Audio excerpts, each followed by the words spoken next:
Hello, Tom. So, what is this instrument that you're playing? Hi, Maddie. This is a cornet. It looks a lot like a trumpet. It's in fact a little bit smaller, and it's used in slightly different ensembles and music groups.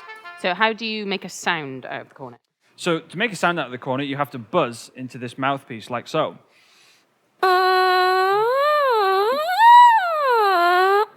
Good noise. I like that. Thank you. And what are these other instruments here? You make the same sound for all of these? Absolutely. So all of these instruments have a mouthpiece. These two instruments here, which we have the trumpet, which I said was a little bit longer than the cornet. If you can see them side by side, you can see the difference. And then in front we have a tenor horn. Now these instruments have valves, or we call pistons, but the trombone over here doesn't have any valves. It has a slide. So the valves are the sort of buttons on these instruments, yeah? That's correct. You press the buttons down in different combinations and you get different notes. And then with the trombone, how do you change the notes with that? Well, partly to do with the slide, but it's partly to do with how sort of much air you put down the instrument and how loud you blow it as to how high you can get.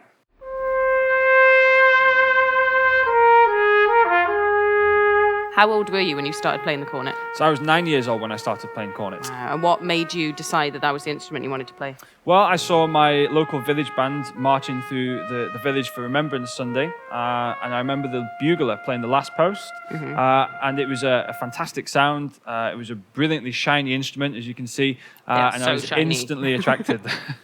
What is the family that all of these instruments are in?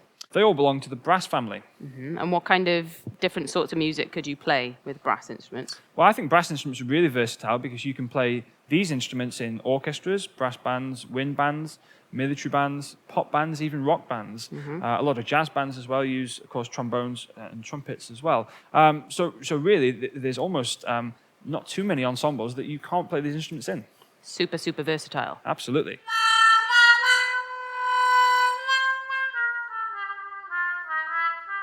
So, Tom, what are those weird little things on the table over there?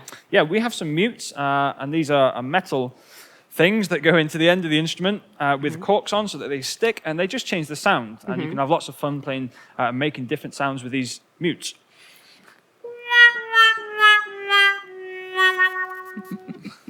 Beautiful. Thank you. So, Tom, what would you say to someone who is thinking that they might want to learn a brass instrument? There's a few things, really. I think that, first and foremost, you make loads of friends. That's really important. You play in lots of different ensembles in school, but also out of school, so you get to meet new people that way. But just playing music is fun. Playing in front of people and performing to friends and family is a fun thing to do. And with these brass instruments, I've had so much fun in doing those things because it's given me some great opportunities. Brass is fun. Play brass!